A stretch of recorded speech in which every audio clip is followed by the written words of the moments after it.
Merci Madame la Présidente, Madame la Ministre, mes chers collègues. Depuis la fin de la Seconde Guerre mondiale, la politique du logement social occupe une place essentielle dans notre République. Les acteurs du secteur et le parc immobilier font désormais partie de notre patrimoine national. Mais depuis le début du quinquennat, ils ont exprimé de vives préoccupations, notamment concernant la mesure de réduction de loyer solidarité, dit RLS.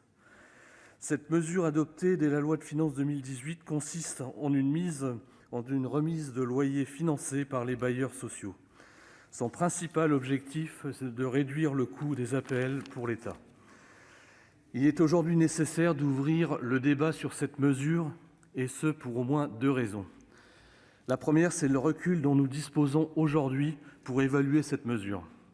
Il ne s'agit pas de tenir à nouveau les débats que nous avons eus en automne 2017, mais bien de déterminer si ce dispositif a atteint ou non ses objectifs. Sur ce premier point, le référé rendu public par la Cour des comptes début mars apporte de précieux éclairages. En effet, la Cour constate que des économies ont été réalisées pour le budget de l'État, notamment en 2018 et 2019.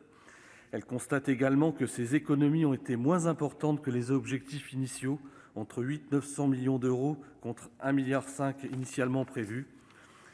De surcroît, elle exprime que si ces économies ont été bénéfiques pour le budget de l'État, elles ont néanmoins eu des effets très négatifs pour les bailleurs sociaux qui ont subi des pertes de ressources préoccupantes.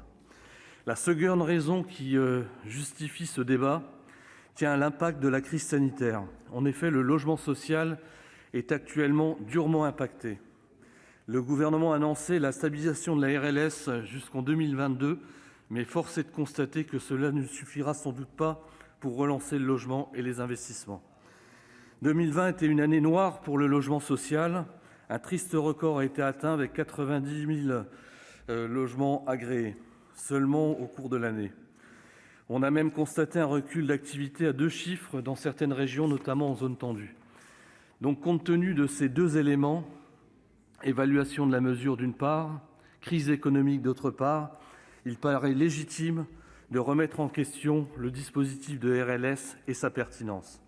Je partage à cet égard les deux recommandations de la Cour des comptes formulées dans son référé. D'une part, réexaminer le dispositif de la RLS d'ici 2022 afin de rendre le dispositif plus lisible, moins complexe, mieux sécurisé et moins onéreux. Et d'autre part, mettre en place des outils d'analyse partagés pour mesurer les impacts réels sur la situation financière et sur les capacités d'investissement des bailleurs sociaux. Je voudrais sur ce point, en guise de conclusion, contribuer à la réflexion de cet outil d'analyse. Les acteurs de terrain sont nombreux à nous indiquer que la RLS a été une fausse bonne idée. En effet, son seul objectif était de réduire les dépenses de l'État, certes un objectif louable, mais elle a créé des effets de bord importants pour les locataires et les bailleurs. La RLS fait ainsi peser un grand risque sur la mixité sociale dans le parc locatif. En effet, les publics non précaires doivent supporter une hausse de loyer et ont tendance à quitter les logements sociaux qu'ils occupent, notamment en dehors des zones tendues et en milieu périurbain ou rural. Le logement social manque à sa vocation initiale s'il ne favorise pas la mixité sociale.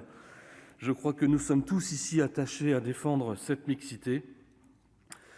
Notre groupe donc souhaite sa révision pour maintenir la capacité d'investissement des bailleurs sociaux.